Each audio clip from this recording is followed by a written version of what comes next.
व्यर्थ की सोच, समय को नष्ट करना, संकल्प विकल्प करके गंदी बातों का चिंतन करना, मानो दुख का बीज बोना है। अब मन या तो प्रभु में लगेगा या जगत में लगेगा, जगत में लगेगा तो भोगों में लगेगा, भोगों में लगेगा तो पाप बुद्धि होगी, पाप बुद्धि होगी तो दुर्गति, दुख, विपत्ति, संकट, एक क्रम है। हमारा मन प्रभु में लगा हो, तन बड़ा स्वस्थ है,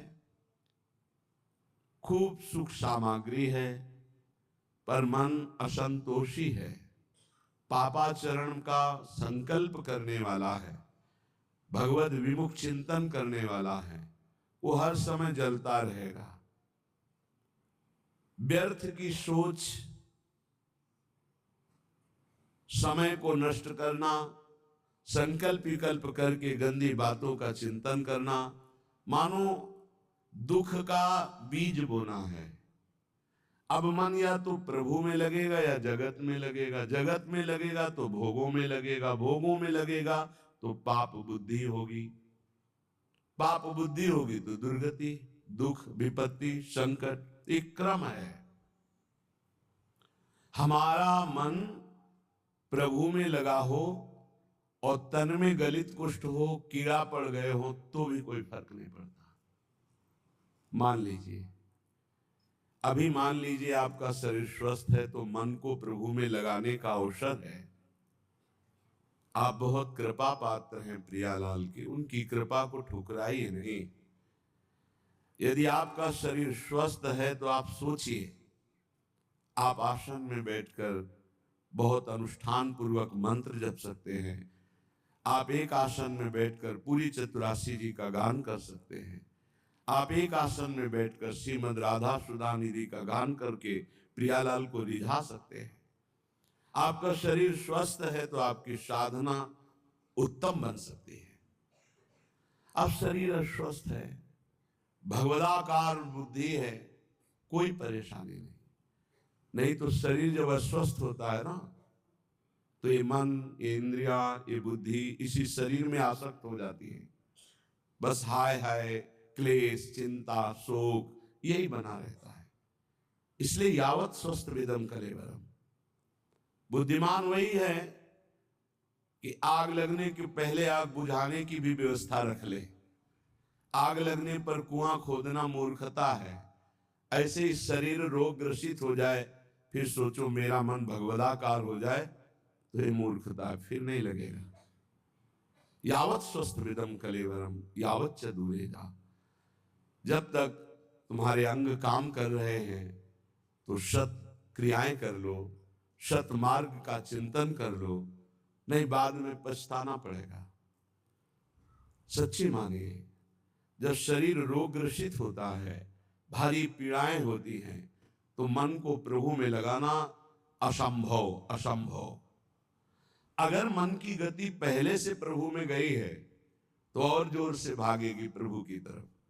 अगर कहीं प्रभु में हो गई है तो कोई फर्क ही नहीं पड़ता है।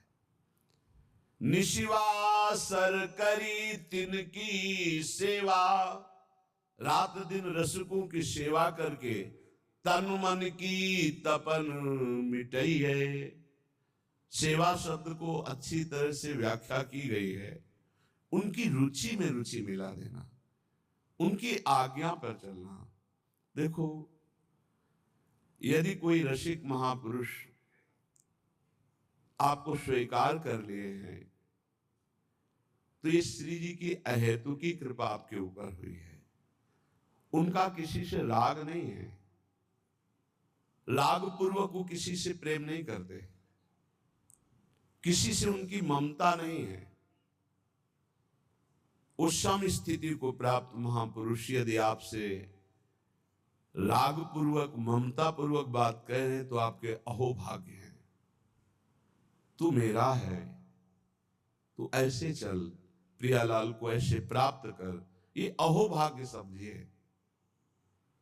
वो अपने चिंतन को छोड़कर आपका चिंतन करके आपके दोषों की निवृत्ति के लिए आपको उपदेश कर रहे हैं, ये हेतु की कृपा लाडली जू की।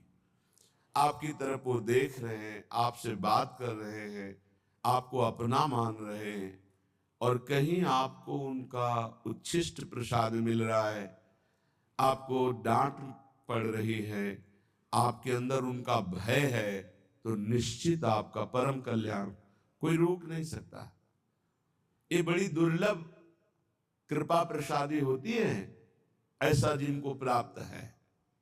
कौन सतमार्ग में प्रेरित करता है, कौन किसी को डांटता है सतमार्ग के लिए। तनु मन जीवन वारिये भोरी, भोरी सखी कह, अगर ऐसे रसिक मिल जाएं तो तन मन दोनों न्योछावर कर दो, उनकी आज्ञा पर चलो। जैसे बेटा स्वस्थ हो, खेल रहा हो, ये देखकर मां को जो सुख मिलता है वो किसी और को सुख नहीं मिलता है, और तो देखकर बस चल देगा, लेकिन सुखानुभूति मां को होती है। ऐसे ही जब कोई परमात्मा प्राप्ति के लिए साधन परायण होता है, हृदय में वो गुरु आज्ञा का पालन अक्षरशः करता है, तो जो गुरुजनों को सुख मिलता है, रसिकों को सुख मिलता है, वो कोई नहीं जान सकता। एक दृष्टि में जीवन का परिवर्तन करने की सामर्थ्य होती है। वो दृष्टि कब प्राप्त होती है? जब वो संपूर्णतया जान लेते हैं कि आप उनकी आज्ञा में हैं, आप उनके हैं, आप एक अक्षर भी उनकी आज्ञा का उल्लंघन नहीं करते, तो हृदय में एक आह्लाद होता है। उसी आह्लाद स्थिति में जब श्री जी के सुमिरन में गाढ़ चिंतन में होंगे, उस समय जब आपका चिंतन कर लेंगे तो आप निहाल हो जाओगे, आपके जीवन का परिवर्तन हो जाएगा। रसिक महापुरुषों की कृपा जानते हो कैसे होती है? जो एकांत में प्यारे जू की सेवा में होते हैं भाव देह से, और उस समय जिसका चिंतन कर ले बेड़ा पार हो गया। उस समय जिसका चिंतन कर ले, उस समय उसी का चिंतन प्रियाजू देती है, प्रियाजू देती है, जो तन मन प्राण समर्पित करके उनकी आज्ञा में। एक होता है मुंह देखी समर्पण, मुंह देखी समर्पण, सामने हाजी हाजी करना और पीछे मनमानी करना। और एक होता है जीवन समर्पण, वो देखे ना देखे, बोले ना बोले, माने ना माने अपना, लेकिन हमें उनकी आज्ञा का पालन करना है। ऐसे का स्मरण होता है प्रियालाल की। जब मानसिक सेवा में रसिक महापुरुष होते हैं तब ऐसों का स्मरण, और उस समय जो शीतलता होती है, वही शीतलता आशीष बनकर उस जीव का परम मंगल कर देती है जो उनकी आज्ञा पे चलते हैं। भोरी सखी कह रही, तनु मन जीवन वारिये भोरी, आखिन माही बसइये, निशिवासर करी तिनकी सेवा, तन मन की तपनु मिटाइये। भोरी सखी कहती है, यदि भगवत कृपा से ऐसे रसिकों का संग मिल जाए, तन मन जीवन सब कुछ न्योछावर कर दे उनके ऊपर, अर्थात उनकी आज्ञा पर चले, आखिर माही बसइये। मेरे नेत्र अगर ध्यानस्थ है तो गुरुदेव की, रसिक गुरुदेव के ध्यान में मगन है। देखो, वो अपने शरीर का राग मिटाने के लिए ऐसा उपदेश करते हैं कि शरीर से राग मत रखो, लेकिन आप ध्यान रखना, इसी शरीर से प्रियालाल का उपदेश हुआ है, इसी शरीर से गुरु मंत्र मिला है, इसी शरीर से आपको सतमार्ग के सिद्धांत मिल रहे हैं। तो ये शरीर आपकी भगवत प्राप्ति कराने की वृत्ति में समर्थ है। ध्यान मूलम गुरु मूर्ति, ना कि गुरु तत्व। एक बात हम ही कहते हैं और एक बात यही है, ध्यान मूलम गुरु तत्वम नहीं, गुरु मूर्ति। बड़ा चमत्कार है। अगर स्नान करते समय गुरु चरणों का ध्यान करके ऐसे जल डाला जाए तो संपूर्ण तीर्थों के अवगाहन का उसे बिना प्रयास के फल मिल जाता है। घर से चरण निकालते ही गुरुदेव के चरणों का ध्यान करके निकलो, कोई विघ्न छू जाए तो हमें बता देना। गुरुदेव के चरणों का ध्यान किया गुरुदेव के चरणों का, प्रणाम किया और चल पड़े अपने ऑफिस, अपने कार्य के लिए या जिस हेतु से। कोई विघ्न आपको नहीं, सारे विघ्नों का नाश इनके चरणों के स्मरण मात्र से हो जाता है। आप गुरु मंत्र जप रहे, गुरु को सानिध्य में ले आइए भाव से। हमारे गुरुदेव उच्च आसन पर बैठे हैं, मैं उनके चरणों में बैठा हुआ, अगर ऐसा भाव न बने तो छवि रख लीजिए, एक रुमाल बिछा ली, गुरु की छवि विराजमान कर ली। गुरु के सानिध्य में जो जप होता है अनंत कोटि गुना बढ़कर होता है। जैसे वर्णन है कि घर में जो जप होता है उसे कई गुना 10 गुना बढ़कर के गौशाला में, फिर उससे बढ़कर प्रयागराज तीर्थ में, ऐसे ऐसे वर्णन है। लेकिन गुरु के सानिध्य में अनंत गुना जप का फल होता है। रसिक गुरुदेव को भोरी सखी कह रहे, आखिन माही बसइये, ध्यान मूलम गुरु मूर्ति, पूजा मूलम गुरु पदम, मंत्र मूलम गुरु वाक्यम, मोक्ष मूलम गुरु कृपा। गुरु कृपा मोक्ष मूलम, संसार से मुक्त होने के लिए मूल क्या है? गुरु कृपा है। तो रसिक संग बिनु प्रेम न होई, बिना रसिकों के संग के श्री प्रियालाल से प्रेम नहीं होता। बड़े सौभाग्य हैं जब श्री जी कृपा करती हैं तो अपने नाम रूप लीला धाम की स्थापना करने वाले रसिकों का संग प्रदान करती है। अनादौ संसारे कति नरक भोगान विहिता, कियंतो ब्रह्मेन्द्राद्य तुल सुख भोगाश्च न कृताः, तदास्मिन्नेकस्मिन् वपुषि सुख दुःखे न गणयन्, सदैव श्री वृंदावन मखिल सारम भज सखे। हे सखे, हे मित्र, ये जो मैं तुम्हें बात कह रहा हूं इसे ध्यान से सुनना। तुम अज्ञानी हो इसलिए नहीं जान पा रहे। तुमने कितनी बार नरक भोगा है तुम्हें पता नहीं, कितनी बार स्वर्ग भोगा है तुम्हें पता नहीं। तुम इंद्र भी बन चुके हो, देवता भी बन चुके हो, अतुल सुख भोगे हो संसार के, और बहुत नरक भी भोगे हो, ये सब भोग चुके हो। इन काम क्रोध लोभ ने बड़ा तिरस्कार तुम्हें किया है, बड़ा तिरस्कार। अंदर से देखो, जो काम के गुलाम हैं, अंदर से देखो कैसा ये नचनी नाच नचाता है, कैसा ये तिरस्कार करता है, पागल श्वान की भांति घुमाता है। गोस्वामी तुलसीदास जी ने लिखा है, पद सिर त्राण बजे, जूते पड़ते हैं सिर पे, फिर भी इसको समझ में नहीं आता। ये काम क्रोध लोभ मोह मद मत्सर ये दुर्गति की हुई जीव की है, फिर भी इसको समझ में नहीं आता। सिर पद त्राण बजे, हरिजु मेरो मन हठ न तजे। इन भोगों ने कितना तुम्हारा अपमान किए, तो स्वतंत्र विनाशी कितना परास्त हो गया।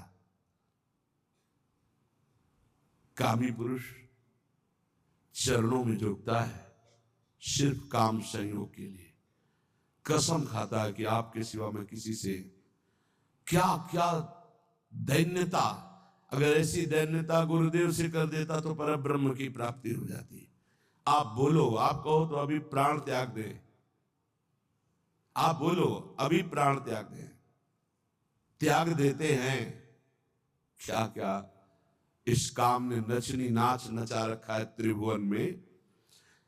श्रीपाद कह रहे बहुत धैर्य पूर्वक, हे सखे, हे प्रिय मित्र, तुम्हें नहीं दिखाई दे रहा, मुझे दिखाई दे रहा है, क्योंकि त्रिकालज्ञ है, तीनों कालों का ज्ञान है। कह रहे तुमने कितने नरक भोगे तुम्हें पता नहीं। जैसे मां के गर्भ में रहे तो क्या पता हमें कैसा कष्ट था, कोई याद नहीं है। ऐसे कितनी बार तुम स्वर्ग गए तुम्हें पता नहीं। अर्थात स्वर्गिक सुख, नारकिक दुख, इनको तुम बहुत भोगे हो। इन काम क्रोध आदि दुश्मनों ने कितना तुम्हारा तिरस्कार किया, धिक्कार है, धिक्कार है, बहुत बहुत विचित्र दशा है। महाराज पुररवा का वैराग्य एकादश स्कंद में लिखा हुआ पढ़ना चाहिए। वो महाभारत में हमने पढ़ा पुररवा जी की दशा, पागलों जैसे उर्वशी के प्यार में डूब, ऐसी स्थिति के प्राण निकल जाएंगे जब उर्वशी अंतर ध्यान हो गई। पागलों जैसी चक्रवर्ती सम्राट महाराज पुररवा, बस जैसे कोई विरही, हा प्रियालाल हा प्रियालाल, ऐसी दशा। ये दशा देखकर देवी उर्वशी पुनः प्रकट हुई। देवी प्रकट हुई तो जैसे मृत को कोई संजीवनी पिला दे, ऐसे हा उर्वशी, उर्वशी का बस आप जानते हो मैं किसी की नहीं होती, मैं केवल पुण्यात्मा के पुण्यों का भोग प्रदान करने के लिए जाती हूं। मैं दयावश आई हूं तुम्हारी दशा देखकर, मैं किसी की नहीं हूं। मैं तो आदेश से आती हूं उसके पुण्यों के प्रताप का भोग करवाने के लिए। तुम्हारे पुण्य क्षीण हो गए, अब मैं तुम्हें स्पर्श करने का भी अधिकार नहीं दे सकती, और तुम मेरा वियोग छोड़ो, मैं किसी की नहीं हूं। अंतर्ध्यान हो, तब उनको जो झटका लगा, वैराग्य आया, तो उनका धिक्कार है मुझको। भगवान बड़ी कृपा करते हैं, जब सांसारिक प्यार में ठोकर दे, बड़ी कृपा होती है उनकी। जिनको थोड़ा भी धर्म का ज्ञान है तो उनका रास्ता प्रभु की तरफ खुल जाता है। जैसे चिंतामणि ने ठोकर लगाई तो बिल्व मंगलाचार्य बन गए। ठोकर लगनी आवश्यक होती है।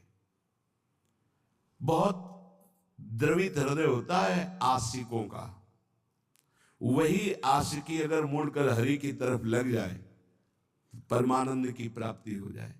पूज्य जीव गोस्वामी जी से जब कोई दीक्षा लेने जाता था तो ये पूछते थे, तुम्हारा मन कहाँ आसक्त है? कहते स्त्री में। ठीक, काम हो जाएगा, मंत्र दे। तुम्हारा मन? बोले पुत्र में। हाँ ठीक। एक आए धनी, कुछ भेंट रखी और कहा शिष्य बनना चाहे, तुम्हारा मन कहाँ है? बोले किसी में आसक्त नहीं है। बोले हमारे लायक नहीं हो, काशी जाओ, वहां किसी ज्ञानी की शरण लो, हमें तो आशिक चाहिए।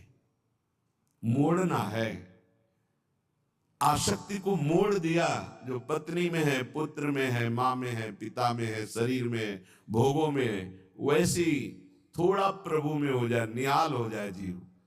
कहते तुम जरा सोचो, सब बैठे हो, सोचो जरा कैसा तिरस्कार करते हैं काम क्रोध लोभ आदि।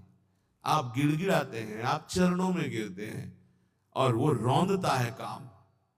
वो तुम्हारे तनिक भी सम्मान की बात नहीं देखता, वो तुम्हें बार बार गिराता है, बार बार पतित करता है। तुम्हें कभी इस विषय में अहम जागृत नहीं होता कि मेरी कितनी दुर्गति हो रही, मैं कितना नीचे गिरता जा रहा हूं, मैं कितना नीच हो चुका हूं। कभी इसमें अहम जागृत करो कि अय काम तूने बहुत परास्त किया, अब मर चाहे जाऊं तुझे स्वीकार नहीं करूंगा। एक बार करो तो भगवान का बल जागृत हो जाए। जहां अहंकार नहीं करना चाहिए वहां अहंकार करते हो।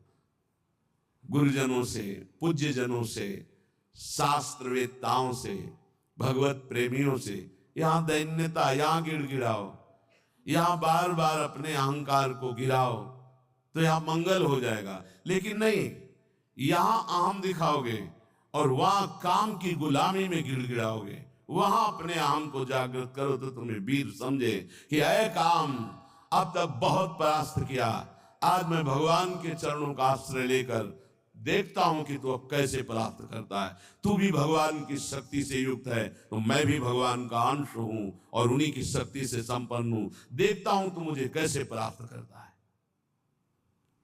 यहां हम जागृत करो तो कुछ समझ में आवे। इन कामादि दोषों ने कितना तिरस्कार किया है सखे, कभी तुमने सोचा नहीं।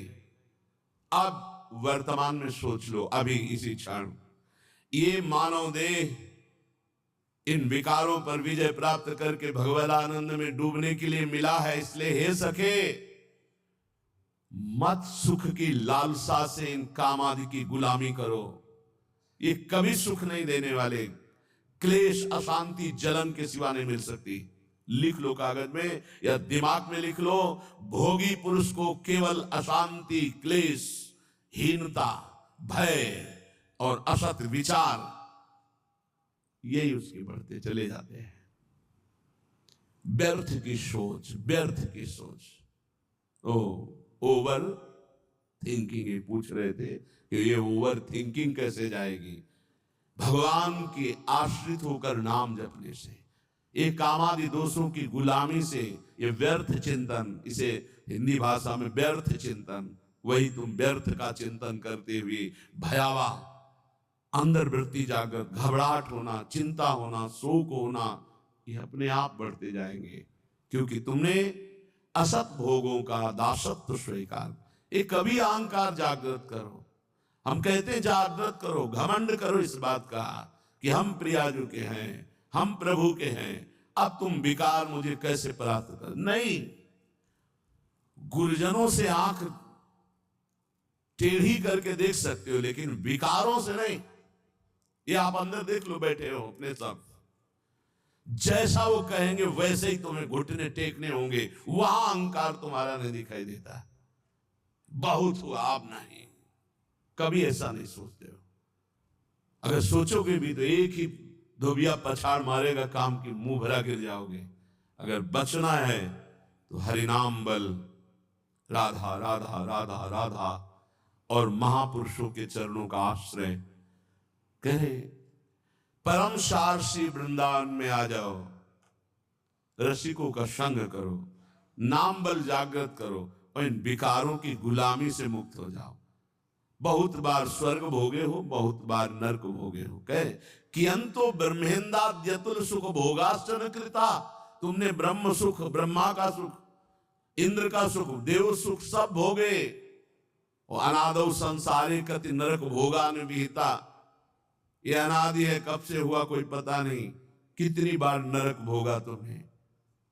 अभी भोगों का तिरस्कार सह रहे हो, काम क्रोध आदि की गुलामी में फंसे हो। अरे जागृत हो, तू अविनाशी का बच्चा है, तुझे कोई नहीं परास्त कर सकता।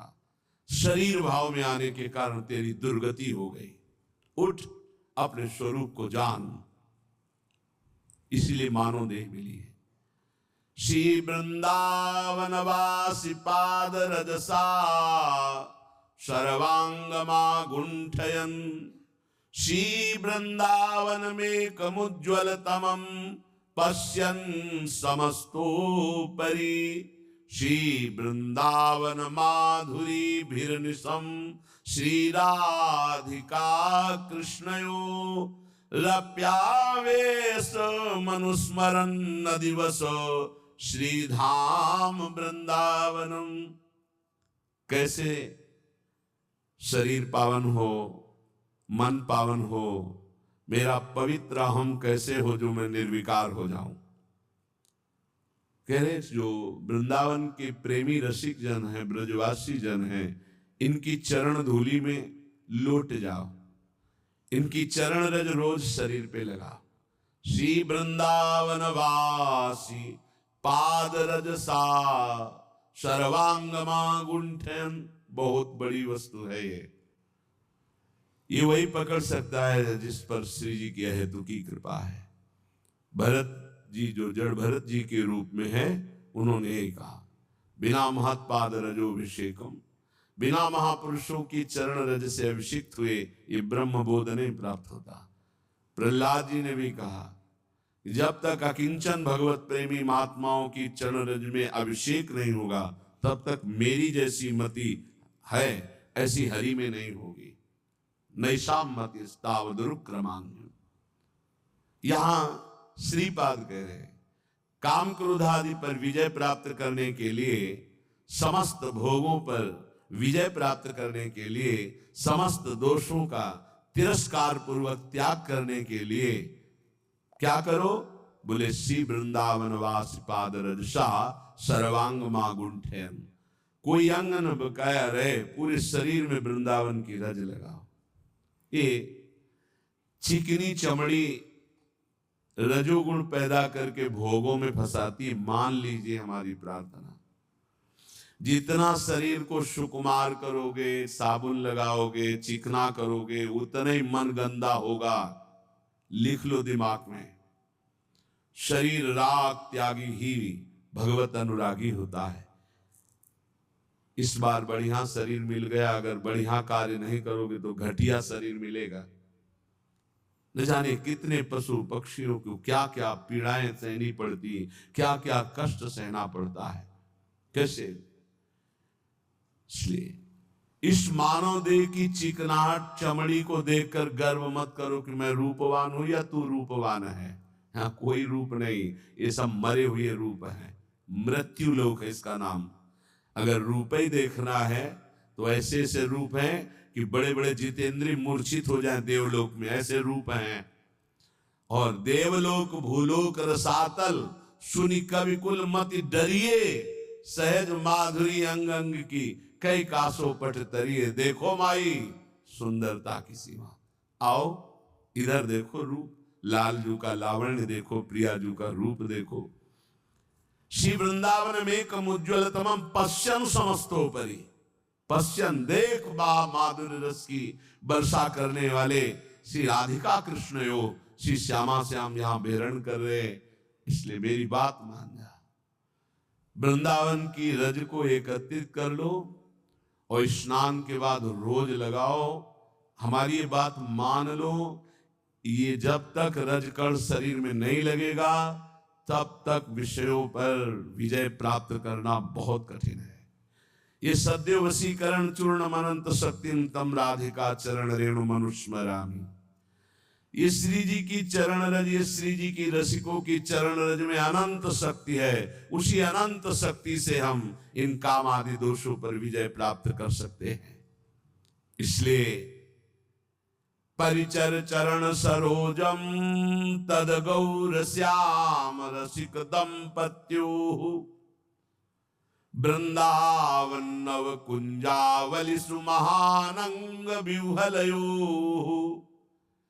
यदि तू गौर श्याम चरणारविंद की परिचर्या, उनकी समीपता, उनका दर्शन जो इस संसार रूपी महान ज्वाला से आपको बचा लेगा, गौर श्याम चरणारविंद, यदि ऐसा चाहता है तो नवीन नवीन कुंजों में विहरण करने वाले श्री प्रिया प्रीतम के भाव में जो डूबे हुए रसिक जन हैं, उनका संग करो, उनकी चरण रज माथे पे लगाओ, उनकी आज्ञा पे रहो, तो परिचर चरण सरोजम, तो उसका परिणाम क्या होगा? तद गौर श्याम रसिक दंपत्यो, दंपति श्री प्रिया प्रीतम जी, ये आपके नेत्रों में ऐसी सामर्थ्य दे देंगे कि फिर ये दृश्य बदलने लगेगा। चिदानंद यही वृंदावन है, यही की अद्भुत नौ कुंज, नवीन नवीन लताएं, नवीन नवीन क्रीड़ा परायण श्यामा श्याम, ये आपके नेत्रों में झलकने लगेंगे। अब श्री जी के पास चल, तो एक तैयारी कर लो, मरना है। अब ये समस्या है, श्री जी ऐसा कुछ करे कि एक जो है हवाई जहाज भेजे और उसी में सब बैठ जाए आराम से, जा रहे नहीं कुंज, ऐसा तो चलेगा, लेकिन मर के चल रहा है। और इस देश में मर के ही चलना होता है। मरो रे जोगी मरो, मरनो है मीठो, ऐसे मर के देखो जैसे गोरख मर दीठो। जीवित मर जाए उलट आप में समाये, नारायण अति कठिन हरि मिलन की बाटिया में पग पीछे धरे प्रथम शीश देकार। एक बार निश्चय कर लो, तैयारी करो श्री जी के पास जाने की। कोई तैयारी नहीं कर रहा है, सब तैयारी रहने की कर रहे हैं। कोई लाखों में एक चलने वालों में तैयारी कर रहा है कि मुझे श्री जी के पास जाना है। जाने वाला जो कुछ रखना होता रख देता है, जो कुछ समर्पित करना होता समर्पित कर देता, बिल्कुल तैयारी फिट। हर समय तैयार रहो। ट्रेन आने का तो समय होता है, अमुक प्लेटफार्म में यात्रीगण ध्यान दें, ये प्लेटफार्म में ये ट्रेन आ रही है। अपने तो ना प्लेटफार्म का पता है, ना ट्रेन नंबर का पता है, ना समय का पता है। कभी भी बोले गए, अच्छा गए, बस इतना सुनने को मिलता है। रामकृष्ण मिशन में भर्ती किया, बोले वो दिल में ऐसा हुआ और हार्ट फेल हो गया। अभी कल परसों तो संस्कार करके आ रहे, यहाँ कब कौन बिछड़ जाए। जाने की तैयारी कर लो। हमारे सत्संग का उद्देश्य है प्रियालाल की प्राप्ति, और उस प्राप्ति के लिए आपको अटैची हर समय तैयार रखना है। अटैची में नाम वाणी होना चाहिए। नाम रूपी धन, वाणी रूपी धन आपके भाव रूपी अटैची में तैयार है तो आप पक्का समझो रिजर्वेशन है आपका। हमारी श्री जी के यहाँ से पालकी आती है, विमान नहीं आता, ध्यान रखना। मधुर मधुर नौ किशोरी सखियां श्री जी की पालकी में बैठाल के ले जाती है उस नवीन सखी को। ये पूज्य पंडित गया प्रसाद जी ने देखा, जब भाई जी पालकी में बैठे हुए ब्रज में आ रहे थे, शरीर पूरा हुआ तो देखा कि आकाश मार्ग से नवीन नवीन 9 सहचरियां, बीच में एक नवीन सहचरी जो पालकी, जब गौर से देखा बाबा ने तो देखा है तो भाई जी हैं और वृंदावन, यही तो आए सब महापुरुष। हम सबको श्री जी के पास जाना है, पर जाने की तैयारी कर लो। ये जो आज चर्चा अष्ट पुष्पों की हुई, मानसिक व्रतों की हुई, यही तैयारी है। ये बाहरी दिखावा हमको किसी के लिए नहीं करना, हमें अपने प्यारे जो को प्रसन्न करना, हमें ये तैयारी करनी। और इस तैयारी में नाम वाणी ही काम देगा। जितना नाम रूपी धन है ऐसे ही नाम जमा कर लूं, खूब वाणी जी का गायन जमा कर लूं, दूसरों को सुख पहुंचा दूं। जो हमारे पास सामग्री है सबका मंगल करने वाली, ये है तैयारी करना। दूसरों का छीन छीन कर बैंक बैलेंस करना, सुख भोगना, ये तैयारी करना है, या पुनः आने की व्यवस्था करना है। ये आना जाना मिटाना ये केवल मानव जीवन से हो सकता है, अन्य जीवन से नहीं। इसलिए खूब नाम जप करो, और एक दिन कोई ऐसा ना जाने पाए जिस दिन तैयारी ना हो तुम्हारी। जो चलने के लिए तैयार रहता है उसको मृत्यु नहीं होती, महोत्सव होता है। और जो तैयार नहीं होता उसकी मृत्यु होती है। अपने को महोत्सव, अपनी तैयारी है। सोचो जब यहां से तो प्रियाजू की सखी आएंगे वाले, और जब हम वहां पहुंचेंगे तो ऐसे स्वागत करते हमारे प्रियालाल, आओ बहुत जन्मों से बिछुड़े थे, आए मिले, परिवार आपले हरि हंस कंठ, आओ मेरे बच्चे, बहुत समय से मेरे से दूर थे। अभी हमको प्रियालाल पराये लग रहे हैं, ये अपने लग रहे हैं, लेकिन सच्ची मानना जिस दिन तो अनंत जन्मों से जिनसे हम बिछुड़े थे, मैं उन्हीं का हूं, पक्का उन्हीं का हूं, उनसे बिछुड़े थे, तब वो जो सुख मिलता है, पहचान जो छुप गई थी, स्मृति जो नष्ट हो गई थी, वो स्मृति जब जागृत हो गई, अरे मेरे प्रभु, मेरे स्वामी, मेरे अंशी, महान सुख। बस वहीं चलना है। नजदीक आ चुके हो, तैयारी भर कर लो, बस तैयारी कर लो। नाम वाणी की तैयारी है, परम धन राधा नाम इकट्ठा कर लो, खूब वाणी जी का गायन करो, किसी को दुख मत पहुंचाओ, चलना है यार। किसी से बैर मत करो, चलना है। किसी से प्यार मत करो, चलना है। ना काहू से दोस्ती, ना काहू सो बैर, समा सर्वेषु भूतेषु मत भक्ति लभते पराम। सब में समान भाव, भगवत भाव रखते हुए निकल चलो प्रियालाल के चरणों में। यही जीवन का परम लाभ। शेष चर्चा आगे। श्री राधा।